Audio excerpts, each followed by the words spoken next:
About a month ago, I was going on a walk, and as one does with walks, I was thinking about something pretty interesting.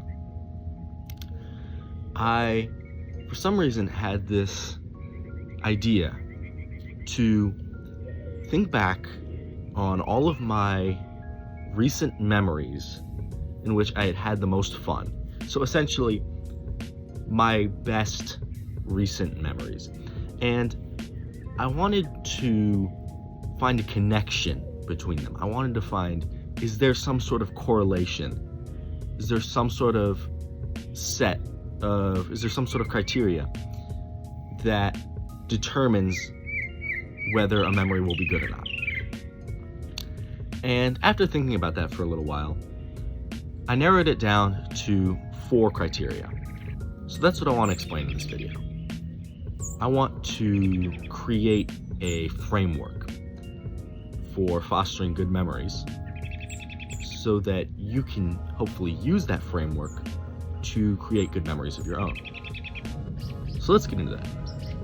What are the 4 criteria that you usually have to satisfy to create a good memory? Well, this is what I've narrowed it down to. You have presence, socialization, novelty, and simplicity. So let's start with presence. By presence, I essentially just mean that to create a good memory, you typically have to be in the present moment. And this is because when you're in the present moment, you're aware of your surroundings, you're aware of what you're feeling.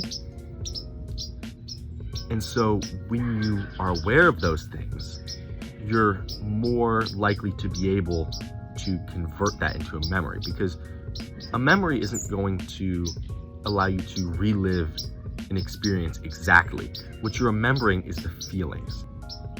So if you can experience those feelings and be aware of them because you're in the present moment, you are more likely to make a memory out of that experience, and therefore you're more likely to make a good memory.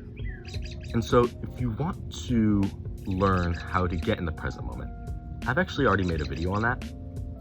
So I'll either leave that as a banner somewhere up here, there, or I'll put it in the description. But just to emphasize how important it is to be in the present moment if you want to create memories at all, let alone good memories,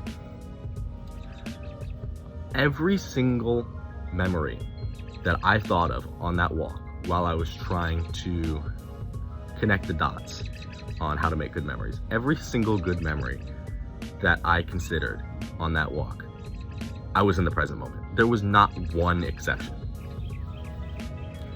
From walking my dog in the snow to hanging out with my friend in the rain, or going to the beach with another one of my friends, all of those times I was in the present moment. So that's presence. Next up on the list is socialization. And by that, I essentially just mean that to create good memories, you usually, not always, but usually have to be interacting with other people in some way during that experience. For me, this is almost always a smaller group of people because I'm an introvert, but there is a chance if you are more extroverted that you can also create good memories by interacting with larger groups of people. Other than that, as long as you're interacting with people that you like in that experience, then you're good to go with socialization. Now, let's talk about novelty. So, by novelty, I pretty much mean anything that is new, anything that is unusual or surprising or makes you step outside of your comfort zone. And to create good memories, a lot of the time you have to be stepping outside of your comfort zone or exploring something new. Because why remember something if you're already used to that experience? The whole point of a memory is to be able to build off of your current knowledge. If an experience is already part of your current knowledge, then there's no point in remembering it. So whether it be socially or environmentally, to create good memories, you have to explore in some way, which can seem hard, don't get me wrong. I mean, I can't just go out and travel the world. Like, I don't have the opportunity to just go out and do that. But you can't let that belief of there's nothing I can do to change things right now, you can't let that limit you. Because if you believe truly that there is nothing for you to explore right now because you can't go out and travel the world, then you're never going to explore. You can't let that belief limit you. You have to acknowledge it and overcome it. And once you can do that, you realize there actually is a lot you can explore in your daily life. You can walk down a different street in your neighborhood. You can walk a different trail than you're used to. You can ask one of your friends a unique question that maybe you normally wouldn't ask them. Or you can even just try something new on a menu or something. It really doesn't have to be that grand of a thing to explore as long as you're trying new things. All right, so we got novelty. Now, finally, let's talk about simplicity. Don't overthink it. When you look back at 3 of your most positive recent memories, what stands out? What can you remember about those experiences? Typically, it's just going to be 1 or 2 main feelings, and then everything else is kind of in the background. And the longer you think back on that, the longer you try to process that memory, sure, you're going to get more of the fine details in that experience, but still, it's just going to be mostly that 1, 2, maybe 3 feelings, 3 sensations or whatever. And then everything else kind of just fades into the background. And for example, my memory of walking my dog in the snow. When I think about that, the very first thing that I remember is how the snowflakes looked as they fell with the lighting of the streetlights. So that's the first thing. And the second thing I remember was that the whole experience just kind of felt puffy. I don't know, because of the snow, because the whole ground was covered in white. It just felt puffy, okay? And if I try to think about that memory a little bit more, I can get other things to come out, like my hands were cold, or I remember taking pictures of this one building that looked really cool in the snow, but they kind of just fade in the background. And so what this means is that you don't need an incredibly complex experience to have a good memory of it, because only 2, maybe 3 things are going to stand out about that memory in the first place. So why have a million different things standing out if your brain is only going to handpick a few of them anyways?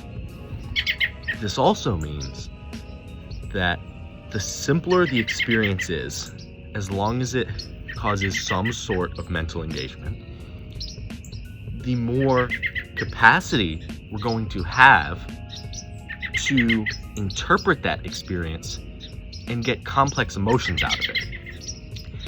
If we are doing something where we just have a million different things going on and we feel overwhelmed, what emotion are you going to get out of that?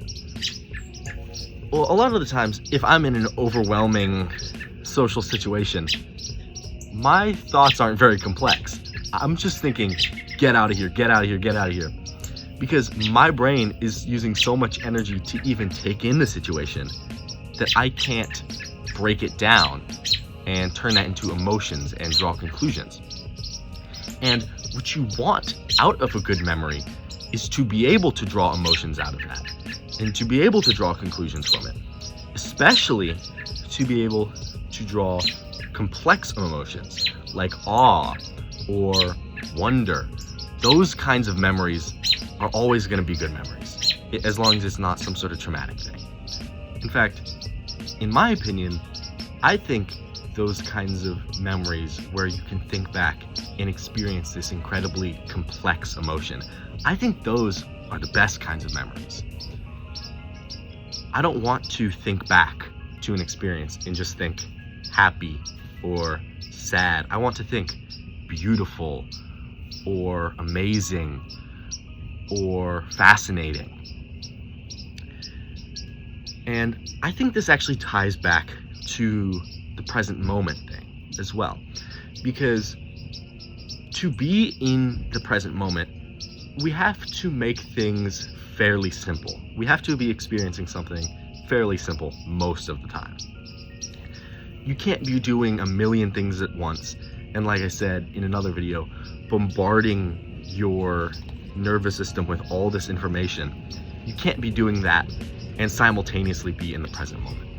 Additionally, this actually kind of explains why we function so well in the present moment, why we can get work done or do creative thinking in the present moment.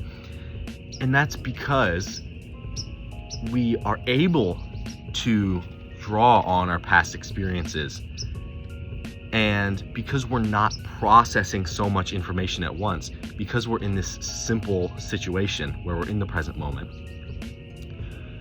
we can draw more complex thoughts and emotions and draw more interesting conclusions from our past experiences in life. And that's why you will have the best ideas on a walk. That's probably why I had that thought on that walk a month ago. Or it's why you don't have the best conversations with people at parties. You have the best conversations one-on-one because you don't have a million things going on. You can put all of your mental capacity into that one thing. And it works in reverse too with memories. You can create the best memories when you have the most capacity for interpreting and breaking down your emotions in that moment, which is why you want to keep things simple. And that's all I have for today. I hope you can use these 4 tips to make a framework of your own and hopefully make some good memories out of it. If you learned something new today, then please feel free to let me know in the comments. And with that, have a good day.